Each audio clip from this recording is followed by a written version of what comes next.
අයිබෝන් සුබ දවසක් හැමෝටම. අද අපි සාකච්ඡා කරන්නේ සුංග කලාව පිළිබඳව. මීට කලින් අපි මෞර්ය කලා සම්ප්‍රදාය පිළිබඳව සාකච්ඡා කළා. එහිදී අපි අශෝක රජතුමා විසින් නිර්මිත අශෝක කුළුණු පිළිබඳව, අශෝක රජතුමාගේ කලාකෘති පිළිබඳව අධ්‍යයනය කළා. අද සාකච්ඡා කරන්නේ සුංග කලාව පිළිබඳව. සුංග කලාවේදී අපි සාකච්ඡා කරනවා බාරුත් කැටයම් හා සාංචි කැටයම් පිළිබඳව. හොඳයි, පාඩමට යන්න කලින් පුංචි ඉල්ලීමක් තියෙනවා. මගේ YouTube channel එක subscribe කරලා නැති හැමෝම subscribe කරගෙන යමු. සුංග කලාවෙන් අපිට ප්‍රශ්න තුන් ආකාරයකට හැදෙන්න පුළුවන්. බාරුත් කැටයම් වල ලක්ෂණ උදාහරණ සහිතව විමසුමට ලක් කරන්න කියලා. ඒ විදිහට ඒ වගේම තමයි තවත් ඉදිරියට හැදෙන්න පුළුවන්. සාංචි කැටයම් වල ලක්ෂණ උදාහරණ සහිතව විමසුමට ලක් කරන්න. නැත්නම් මේ කොටස් දෙකම එකතු කරලා ප්‍රශ්නයක් හැදෙන්න පුළුවන් මෙන්න මේ විදිහට. බාරුත් සහ සාංචි කැටයම් වල සම විෂමතා උදාහරණ සහිතව විමසුමට ලක් කරන්න. හොඳයි, එහෙනම් අපි මේ අවසාන ප්‍රශ්නෙට පිළිතුරු සපයන්නේ කොහොමද කියලා බලමු. මුලින්ම අපි හැඳින්වීමට මෙන්න මේ විදිහට ලියා ගන්න ඕන.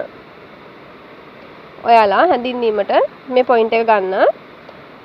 මෞර්ය කලාවට පසු වෙන ඉතා වැදගත් කලා සම්ප්‍රදායක් ලෙස සුංග කලාව හැඳින්විය හැකිය. සුංග කලාව බාරුත් හා සාංචි ලෙස කොටස් දෙකකට බෙදා දක්වයි.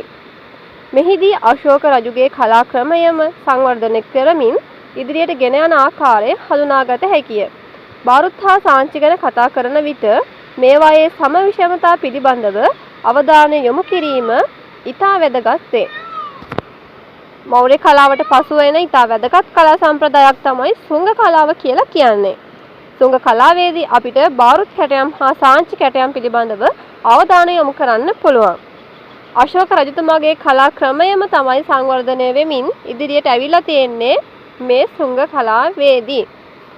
දැන් සාකච්ඡා කරමු අනුමාත්‍රිකාවක් යටතේ බාරුත් කැටයම් කියන්නේ මොනවාද, ඒවයි ලක්ෂණ මොනවාද කියලා. ක්‍රිස්තුපූර්ව 150 දී සුංග කලාකරුවන් විසින් බාරුත් කැටයම් නිර්මාණය කොට තිබේ. බාරුත් කැටයම් නිර්මාණය කළ තියෙන සුංග කලාකරුවන් ඒ ක්‍රිස්තුපූර්ව 150 දී පමණ. බාරුත් කැටයම් ගැන සඳහන් කරන විට බාරුත් බෞද්ධ ආරාමය ගැන සඳහන් කළ යුතුයි. බාරුත් කැටයම් ගැන කතා කරන විට අනිවාර්යයෙන්ම කතා කරන්න පුළුවන් එක් දෙයක් තමයි බාරුත් බෞද්ධ ආරාමය. එය 1873 දී ඇලෙක්සැන්ඩර් කනින්හැම් විසින් සොයාගෙන තියෙනවා. මේ බාරුත් බෞද්ධ ආරාමය ඇලෙක්සැන්ඩර් කනින්හැම් විසින් හොයාගෙන තියෙනවා. මේ පිහිටලා තියෙන්නේ ගංගානම් ගඟ හා නර්මදා නදිය අතර කලාපයේ තමයි පිහිටලා තියෙන්නේ. බාරුත් චෛත්‍ය අඩි 5ක් පිටතින් වලයාකාර දොරටු 4කින් යුක්ත වෙනවා. දාගැබ සඳහා අඩි 7ක් උස ගල් කණු 80ක් භාවිතා කොට තියෙනවා. මේ බාරුත් බෞද්ධ ආරාමය සෑදීමට අඩි 7ක් උස ගල් කණු 80ක් භාවිතා කරලා තියෙනවා. දාගැබ හා වැට අතර වන්දනාකරුවන්ට ප්‍රදර්ශනා පතයක් බදාම යොදා සදවා තිබේ. වන්දනාකරුවන්ට ප්‍රදර්ශනා පතයක් හදලා තියෙනවා මේ දාගැබ වැටේ. බාරුත් බෞද්ධ ආරාමය ගැන සඳහන් කරන විට මේ කුමන යුගයට අයත්දැයි නිශ්චිතව කිව නොහැකිය. මේ බාරුත් බෞද්ධ ආරාමය කුමන යුගයට අයත්දැයි කියන්න බෑ. ඒ වුණාට එක් එක් පුද්ගලයන් විසින් මත පළ කරලා තියෙනවා මේ කාලයට මේක අයිති වෙන්න පුළුවන් කියලා. ඒ විදිහට කියපු එක් මතයක් තමයි ක්‍රිස්තුපුර පළවෙනි සියවසටත් වඩා පැරණි කියලා කනින්හැම් පවසලා තියෙනවා. ක්‍රිස්තුපුර 150ට අයත් කියලා බෂාම් පවසලා තියෙනවා. ඒ වුණාට වැඩි දෙනාගේ පිළිගැනීම තමයි මේ බාරුත් බෞද්ධ ආරාමය මෞර්ය යුගයටත් සුංග යුගයටත් දෙකටම අයත් වෙනවා කියලා. ඒ කොහොමද කියනවා නම් මෙහි චෛත්‍ය කොටස මෞර්ය යුගයටත් කැටයම් සහිත ගල්ලට සුංග යුගයටත් අයත් වෙනවා කියලා වැඩි දෙනා පිළිගෙන තියෙනවා. බාරුත් කැටයම් අතර අපිට හමු වෙනවා ජාතක කතා 30ක් පමණ, බුද්ධ චරිතයට අදාළ සිද්ධි 22ක් පමණ, ශාසනික ප්‍රවෘත්ති, යක්ෂ යක්ෂණී රූප, සැරසිලි මෝස්තර මේ බාරුත් කැටයම් අතර අපිට හමු වෙන කැටයම්. බාරුත් ශිල්පියාට වස්තු විෂය වෙලා තියෙන්නේ ජාතක කතා හා බුද්ධ චරිතයට අදාළ සිද්ධි. මොනවාද බාරුත් කැටයම් ශිල්පියාට වස්තු විෂය වෙලා තියෙන්නේ? බුද්ධ චරිතයට අදාළ සිද්ධි හා ජාතක කතා තමයි මෙයාලට වස්තු විෂය වෙලා තියෙන්නේ. ජාතක කතා සඳහා යොදාගෙන ඇත්තේ සිද්ධාර්ථ බෝධිසත්ව අවදියේ සිදුවීම්. ඔන්න ජාතක කතාවලට යොදාගෙන තියෙන්නේ මොනවාද? සිද්ධාර්ථ බෝධිසත්ව අවදියේ සිදුවීම්. ජාතක කතා ඉදිරිපත් කිරීම තුළින් ජනතාව තුළ කරුණාව, මෛත්‍රිය, සංවේගය ඇති කිරීමට බලාපොරොත්තු වී තිබේ. ඇයි මේ ජාතක කතා නිරූපණය කළ තියෙන්නේ බාරුත් කැටයම් ශිල්පියා? ජනතාවගේ හදවත තුල කරුණාව, මෛත්‍රිය, සංවේගය ඒවා දැනවීම පිණිස තමයි මේ කැටයම් වලට ජාතක කතා යොදාගෙන තියෙන්නේ. බෝසත්තුන් බෝධිසත්ව අවදියේ ගත්තොත් අපිට දැන් අර ජාතක කතා අතර හඳුනා ගන්න පුළුවන් බෝසතුන් ඇතෙක් වෙලා හිටියා, කකුලෙක් වෙලා හිටියා, මුවෙක් වෙලා හිටියා, වඳුරෙක් වෙලා හිටියා. ඒ වගේ උපන් අවදි තියෙනවා. ඒවා තමයි කැටයම් වලට නගලා තියෙන්නේ. බාරුත් කැටයම් අතර අපිට හමු වෙනවා උම්මක ජාතක කතාව, මහා කපි, ලටුවා, චද්දන්ත, ඒරපත, කුක්කුට, කුරුංගමිග, රූරුමිග යන ජාතක කතා හමු වෙනවා. ඒවා තමයි බාරුත් කැටයම් ශිල්පීන් විසින් නිර්මාණය කරලා තියෙන්නේ. දැන් මේ බාරුත් කැටයම් වලට වස්තු විෂය වෙලා තියෙන්නේ මොනවාද? ජාතක කතා හා මොනවාද? සිද්ධාර්ථ බෝධිසත්ව අවදියේ සිදුවීම්. එතකොට සිද්ධාර්ථ බෝධිසත්ව අවදියේ සිදුවීම් වලට මොනවාද යොදාගෙන තියෙන්නේ? ඒ කියන්නේ බෝධිසත්ව අවදියේ සිදුවීම් යොදාගෙන තියෙන්නේ. ජාතක කතා සඳහා යොදා ඇත්තේ සිද්ධාර්ථ බෝධිසත්ව අවදියේ සිදුවීම්. ඔව් දැන් අපි බාරුත් කැටයම් ශිල්පියාගේ විශේෂත්වය බලමු. එයාලා මේ කැටයම් නිර්මාණය කරලා තියෙන්නේ මොන වගේ වෙන්න ඇතිද? රවුම් පළක, රවුම් පුවරු, වෘත්තාකාර පුවරු තමයි මේ කැටයම් නිර්මාණය කිරීමට යොදාගෙන තියෙන්නේ. ඒක තමයි එක් විශේෂත්වය. ඒ වගේම මේ කැටයම් වලට සත්ත්ව රූපත්, මානව රූපත් යොදාගෙන තියෙනවා. අවස්ථා සිද්ධි කිහිපයක් එකම පුවරක දැක්වීමට මේ කැටයම් කරුවා සමත් වෙලා තියෙනවා. බාරුත් කැටයම් ශිල්පියාට වස්තු විෂය වෙලා තිබ්බේ බුද්ධ චරිත දාල සිද්ධි හා ජාතක කතානේ. ඒ වගේම තමයි මේවා ඉදිරිපත් කළා තියෙන නිර්මාණය කළා තියෙන්නේ මොනාගේද? වෘත්තාකාර පුවරු මත තමයි නිරූපණය කරලා තියෙන්නේ. ඒ වගේම සත්ත්ව රූපත්, මානව රූපත් යොදාගෙන තියෙනවා මේ කැටයම් අතරට. අවස්ථා සිද්ධි කිහිපයක් එකම අවස්ථාවක දැක්වීමට සමත් වෙලා තියෙනවා. දැන් අපි ජාතක කතාව ගත්තොත් ඒකේ අවස්ථා සිද්ධි කිහිපයක් තියෙනවානේ. ඒ අවස්ථා සිද්ධි 3-4ක් හෝ වේවා ඒවා එකම පුවරක දැක්වීමට මේ කැටයම් කරුවා සමත් වෙලා තියෙනවා. අපි උදාහරණ විදියට ගත්තොත් කුරුංගමිග ජාතක කතාවේ. එහි ඒ ජාතකයේ ආකාරයට ගඟට වැටුණු මිනිසා බේරා ගැනීම, මිනිසා විසින් පෙන්වූ මුවාට රජු විදින ආකාරය, මිනිසා හා රජු මුවාට විදින ආකාරය යන අවස්ථා තුනම එකම පුවරක දක්වලා තියෙනවා. බුද්ධ චරිතයට අදාළ සිදුවීම් ගත්තොත් ඒ වාද අවස්ථා සිද්ධි සම්පින්ඩනාත්මකව ඉදිරිපත් කරලා තියෙනවා. බාරුත් හා සාංචි කැටයම් වල පොදු ලක්ෂණයක් තමයි බුදුරජාණන් වහන්සේ බුදුරදුන් රූපකායෙන් නොදක්වා ඒ වෙනුවට ජත්‍ර බෝධියොක්ෂ වජ්‍රාසන සිරිපතුල් යොදාගෙන තිබීම. මේ බාරුත් කැටයම් වල එක් තවත් විශේෂ ලක්ෂණයක් තමයි බුදුන් කිසිවිටකත් මානව රූපීව රූපකායෙන් දක්වලා නැහැ. ඒ වෙනුවට සංකේත යොදාගෙන තියෙනවා. ජත්‍ර බෝධියොක්ෂ සිරිපතුල් වජ්‍රාසන ආදී තමයි යොදාගෙන තියෙන්නේ බුදුන් වහන්සේ නිරූපණය කිරීමට. බාරුත් වල එන බුද්ධ චරිතයට අදාළ සිද්ධි විමසා බලමු.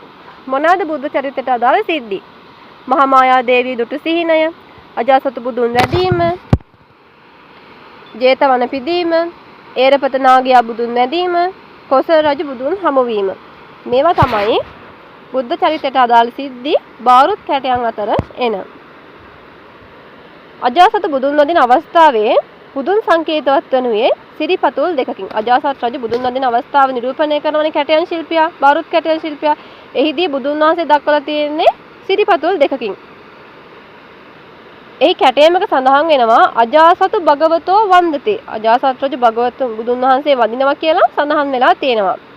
ඒරපත නාගයා බුදුන් වදින අවස්ථාවේ බුදුන් සංකේතවත් වනුයේ බෝධි වෘක්ෂයකින්. ඒරපත නාගයා බුදුන් වදින අවස්ථාව දැක්වුවොත් බුදුන් වහන්සේ දක්වලා තියෙන නිරූපණය කරලා තියෙන බෝධි වෘක්ෂයකින්. එහිත් කැටයමක සඳහන් වෙනවා ඒරපතෝ නාගරාජා භගවතෝ වන්දතේ. ඒරපත නාගරාජයා බුදුන් වදිනවා කියලා සඳහන් වෙලා තියෙනවා. අනේපිඬු සිටුතුමා ජේතවනයේ පූජා කරනවනේ කෝටි 100ක් වේදම් කරලා. එහිදී ගැලකින් රන්කාස බාන ආකාරයත්, ජේතවන භූමියේ රන්කාසි අතුරන ආකාරයත්, අතපැන් වත්කොට පූජා කරන ආකාරයත් යන අවස්ථා තුනම එකම පූර්වක දැක්වීමට මේ කැටයම් ශිල්පියා, බාරුත් කැටයම් ශිල්පියා සමත් වෙලා තියෙනවා. මෙහිදී බුදුන් සංකේතවත් වන්නේ බෝධි වෘක්ෂයකින්. බාරුත් වල ඇති යක්ෂ යක්ෂණී රූප, කුවේර රූප, අජකාල රූප, චන්ද්‍රා, බතන්මාලා, යන අය ගත්තොත් ඒවා ඉන්දියා මිත්‍යා කතාවල සශ්‍රිකත්වයේ සංකේතවත් කිරීමට තමයි යොදාගෙන තියෙන්නේ. මේවයි ස්වරූපය ගත්තොත් අඩ නිර්වත්ව රළු කාමරූපීව දක්වලා තියෙනවා. දෑත ගැබහා යෝනිය මත තබා සිටීමෙන් දරු පළත් සශ්‍රීකත්වයක් පෙන්වන බව ඔවුන් සිතනවා. ඒ වගේම තමයි සාංචිවල මෙවැනි යක්ෂණී රූප යක්ෂ රූප දැකගත හැකියි. බාරුත්වල හා සාංචිවල තියෙන සමවිෂමතාවනේ අපි අධ්‍යයනය කරන්නේ. එතකොට මේ බාරුත්වල යක්ෂ යක්ෂණී රූප බතන්මාරා චන්ද්‍රා ආදී රූප තියෙනවා. ඒවම සාංචිවලත් තියෙනවා. ඊළඟට අපි යනවා දැන් සාංචි කැටයන් වල ලක්ෂණ මොනවාද කියලා විමසලා බලන්න. අශෝක රජුගේ කලා නිර්මාණ ගැන සඳහන් කරන විට ප්‍රසිද්ධියක් උසුලන ස්ථානයක් තමයි සාංචිය. මිහිඳු හිමියන්ගේ පවා බත්යාදරයට පාත්‍ර විතරක් විදියට අපිට සාංචිය හඳුන්වන්න පුළුවන්. චේතිය ගිර ලෙස හඳුන්වන මෙහි චෛත්‍ය කිහිපයක් අපිට දකින්නට පුළුවන්. මහා චෛත්‍යය ගත්තොත් අඩි 120ක විස්කම්භයකින් යුතු අඩි 56ක උසකින් යුතු අතර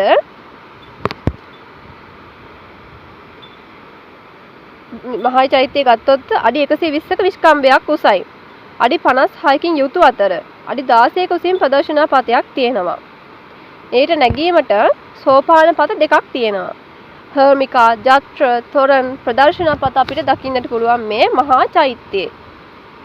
දෙවන චෛත්‍යය ගැන සඳහන් කරන විට පළමු චෛත්‍යයේ මෙන් ජත්‍ර, තොරන්, සෝපාන පත දකින්නට නැහැ. දෙවැනි චෛත්‍යයේ සරියුත් මුගලන් හා බුදුන් වහන්සේගේ ධාතු තැන්පත් කරලා තියෙනවා. තුන්වන චෛත්‍යයේ පළමු චෛත්‍යයට වඩා කුඩයි. තොරන් දක්නට තියෙනවා. මේ ගල් කුට්ටි වලින් සාදවා තිබේ. සාංචි කැටයන් ගැන අපි සඳහන් කරනකොට සාංචි කැටයන් අතර අපිට හමු වෙනවා ජාතක කතා 5ක්, බුද්ධ චරිතයට අදාළ සිද්ධි 19ක්, ශාසනික ප්‍රවෘත්ති, යක්ෂ යක්ෂණී රූප, සරසරි මෝස්තර, මිතුන රූප. සාංචි ජාතක කතා අතර වෙස්සන්තර, චද්දන්ත, මහා කපි සඳහන් කරන්න පුළුවන්. මේ ජාතක කතා සාංචි කැටයන් අතර හමු වෙනවා. සාංචි කැටයන් කරුවන් මේවා නිරූපණය කරලා තියෙනවා. බුද්ධ චරිතයට අදාළ සිද්ධි අතර මාමායා දේවී දුටු සිහිනය, අබිනිෂ්ක්‍රමණය, බුදු වීම, ජටිල දමනය, යශෝදරා හමුවීම, නන්ද කුමරු පැවිදි කිරීම, නාලාගිරි දමනය සඳහන් කරන්න පුළුවන්. මේ අබිනිෂ්ක්‍රමණය කැටයමට නගනකොට මේ සාංචි කැටයන් කරු අසුගේ කුහර නොනගෙනසේ අසු දෙවියන් විසින් ඔසවාගෙන යන ආකාරය නිරූපණය කරලා තියෙනවා. මෙහිදී බෝසතුන් දක්වලා තියෙන්නේ ජස්ත්‍රයක් මගින් නිරූපණය කරලා තියෙන්නේ. කැටයම අවසානයේ සිරිපතුල් දෙකක් සඳහන් දකින්නට පුළුවන්. බාරුත් ශිල්පියා රවුම් පළක භාවිතා කළද සාංචි සඳහා යොදා ඇත්තේ 4 පුවරුයි.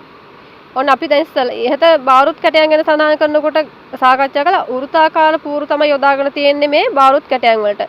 දැන් සාංචි වලට ආවට පස්සේ මොකද්ද කියන්නේ? සාංචි වල යොදාගෙන තියෙන්නේ බාරුත් වල වගේ රවුම් ඒවා නෙමෙයි 4 පුවරු තමයි යොදාගෙන තියෙන්නේ.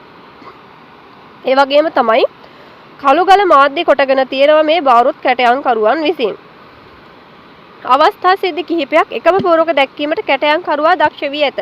බාරුත් වලත් අවස්ථා සිද්ධි කිහිපයක් එකම පුවරක දක්වලා තියෙනවා. සාංචි වලත් අවස්ථා සිද්ධි කිහිපයක් එකම පුවරක දක්වලා තියෙනවා. ශාන්ත මෙම බියකරු සිද්ධිද එකම පුවරක දක්වා ඇති ආකාරය නාලාගිරි දමනයෙන් පෙන්눔 කරයි. ශාන්ත වේවයි බියකරු වේවයි එකම පුවරක දැක්වීම පිළිබඳව අපිට නාලාගිරි දමනයෙන් හඳුනා ගැනීමට හැකියාව ලැබෙනවා. බාරුත් ශිල්පියාට ජාතක කතා බුද්ධ චරිතයට අදාළ සිද්ධි වස්තු විෂය වුවද සාංචි වලට වස්තු විෂය වී ඇත්තේ ජාතක කතා බුද්ධ චරිතයට අදාළ සිද්ධි හා ඓතිහාසික සිද්ධි. බාරුත් වලට වස්තු විෂය දෙකක් තිබ්බේ. ඒ බුද්ධ චරිතයට අදාළ සිද්ධි හා ජාතක කතානේ. මේ සාංචි වලට ගත්තොත් වස්තු විෂය වෙලා තියෙන්නේ ජාතක කතා, බුද්ධ චරිතයට අදාළ සිද්ධි හා ඓතිහාසික සිද්ධි යන තුනක් තමයි වස්තු විෂය වෙලා තියෙන්නේ. ඓතිහාසික සිද්ධි අතර අශෝක රජු ශ්‍රී මහා බෝධිය වදින ආකාරය, අශෝක රජු කොණාගම මුනිදුසෑය වදින ආකාරය, ධාතු කෝලාහලය දැක්වීමට පුළුවන්. සාංචි වල දක්නට ලැබෙන තවත් ලක්ෂණයක් තමයි මිතුර රූප යොදාගෙන තිබීම. මේවා බාරුත් වල දක්නට නැහැ. මිතුර රූප තියෙන සාංචි වල බාරුත් වල දක්නට ලැබෙන්නේ නැහැ. මේවා යොදාගත්තත් මේවා අලංකාරය දැනීමට තමයි යොදාගෙන තියෙන මිතුන රූප. කිසිදු අර්ථයක් නැහැ නැත්තම් මේවා යොදාගත්තට. බාරුත් හා සාංචිවල සම විෂමතා ලක්ෂණ පිළිබඳව අපි ඉහතින් සාකච්ඡා කළා. මේ පිළිබඳව අවබෝධයක් ලබාගෙන ෂෝට් නෝට් එකක් හරි හදලා ළමයි බාරුත් හා සාංචි කැටයන් වල සමානතා මොනවාද අසමාන ලක්ෂණ මොනවාද කියලා පැහැදිලිව විභාගයට ප්‍රශ්නයට පිළිතුරු ගොනු කරන්න කියලා ඉල්ලා සිටිනවා. ස්තුතියි හැමෝටම.